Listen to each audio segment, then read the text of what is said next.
हरे कृष्णा। तो भक्तों, ये पितृपक्ष चल रहा है, श्राद्ध का पर्व चल रहा है।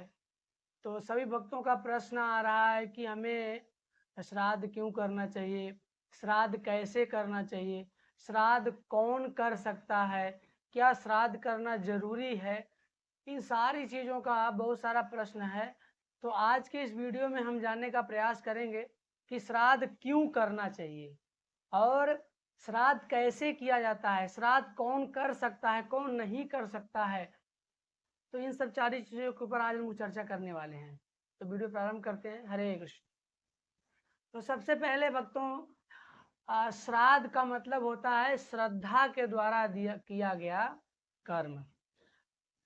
पहले तो हमारे पितरों में हमारी श्रद्धा होनी चाहिए, जिनके लिए हम तर्पण जल तर्पण कर रहे हैं और श्राद्ध पिंडदान कर रहे हैं, उनमें हमारी श्रद्धा होनी चाहिए। पहला विशेष पॉइंट है।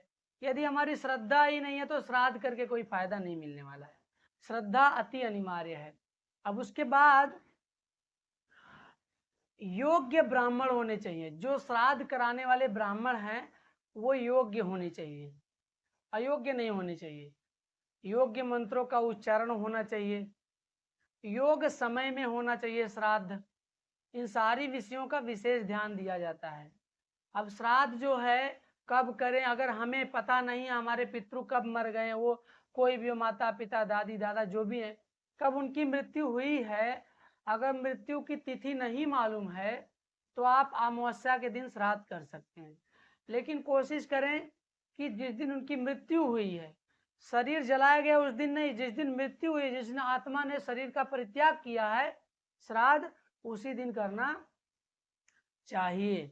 और योग्य ब्राह्मण को होना अनिवार्य है, क्योंकि जो मंत्र पढ़े जाते हैं श्राद्ध में वो बहुत ही शुद्ध मंत्र होने चाहिए और शुद्ध व्यक्ति के द्वारा उच्चारण होने चाहिए। नहीं तो पता चला हम पितरों को प्रसन्न करने गए, उल्टे पितृ नाराज हो गए हम पर। इसलिए ऐसे योग्य ब्राह्मणों को ढूंढें और उनके माध्यम से आप श्राद्ध करवाएं। अब प्रश्न होता है श्राद्ध कौन कर सकता है। तो श्राद्ध करने का प्रथम अधिकार जो है वो पुत्र का है। पुत्र ही श्राद्ध कर सकता है। उसके बाद अगर पुत्र नहीं है तो पौत्र श्राद्ध कर सकता है, यानी पुत्र का पुत्र श्राद्ध कर सकता है। अगर वो भी नहीं है तो पुत्री है तो पुत्री का पुत्र है वो श्राद्ध कर सकता है।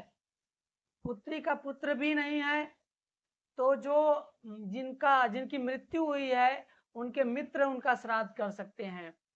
अगर कोई नहीं है तो पुत्री भी श्राद्ध कर सकती है। लेकिन पहला ऑप्शन है पुत्र ही श्राद्ध करें तो अति उत्तम रहेगा। ये व्यवस्था शास्त्र में गरुड़ पुराण में विस्तार से सारी बातें बताई गई हैं। तो यहाँ पे ये चीजें बिल्कुल क्लियर होती हैं।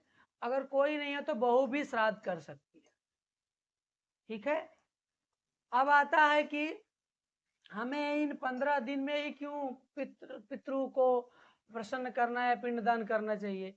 तो भक्तों, हमारा एक वर्ष जो होता है वो पितृओं का एक दिन होता है। हमारा एक वर्ष पितृओं का एक दिन।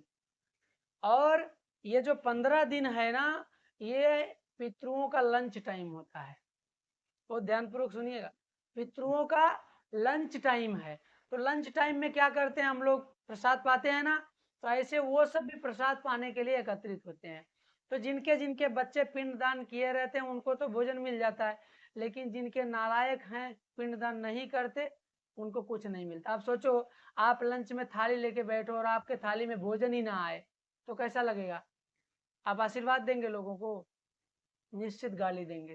तो ऐसे ही हमारे पितृ जो है श्राप देते हैं। जिनको हम तर्पण नहीं करते वो श्राप देते हैं, वो श्राप हमें लगता है। कई बार ब्राह्मण बताते हैं ना कि तुम्हारे पितृ नाराज हो गए, पितृ लड़ रहे हैं आपस में। तो ये कारण क्या है, क्योंकि हमने पितृओं का सही समय पे सही व्यक्ति के द्वारा श्राद्ध नहीं किया। इसलिए विशेष याद रखिएगा आप लोग। श्राद्ध 5 प्रकार के होते हैं और जिनमें से विशेष है पिंडदान और ब्राह्मण भोजन। पिंडदान करना चाहिए और ब्राह्मण भोजन करना चाहिए। क्या करना चाहिए हमको, योग्य ब्राह्मण को अपने घर बुलाना चाहिए और उनकी सेवा, उनके द्वारा पिंडदान करवाएं और उनको भोजन अर्पण करें, उन्हें दान, उचित दान प्रदान करें। कोशिश हो जो ब्राह्मण अब पिंड दान करें, उन्हें भोजन अवश्य कराएं और उन्हें उचित मात्रा में दान करें, ब्राह्मण को संतुष्ट करना चाहिए। अब क्या खिलाएं क्या नहीं खिलाएं, ये भी प्रश्न आ जाता है, क्या खिलाएं क्या नहीं खिलाएं। यदि आपके पितरों में किसी ने एकादशी के दिन शरीर त्याग कर दिया है तो क्या करना, हमें एकादशी के दिन श्राद्ध नहीं करना, एकादशी के अगले दिन श्राद्ध कर लेना है। नहीं तो आप अमावस्या को भी श्राद्ध कर सकते हैं। तो हमें क्या करना चाहिए, कई बार लोग कहते हैं ना, उनको जो पसंद है वही खिलाओ, जो हमारे पितरों को पसंद था वही खिलाना चाहिए। तो कुछ लोग कहते हैं अरे उनको तंबाकू पसंद था, गुटखा पसंद था, मांसाहार करते थे। नहीं, ये कोई भी सामग्री नहीं होनी चाहिए, क्योंकि भक्तों उनको इस शरीर में थे, मनुष्य शरीर में थे तो ये चीजें पसंद थी, लत लग गई थी उनको। लेकिन वो जिस लोक में गए हैं उस लोक में ये सब भोजन नहीं चलता है, वहां पर सतोगुणी भोजन चलता है। सब मांसाहार करना, अधर्म वृत्ति करना, नशा करना, परस्त्री गमन करना, ये सारा व्यवहार इस कलयुग में और इस मृत्यु लोक में चलता है।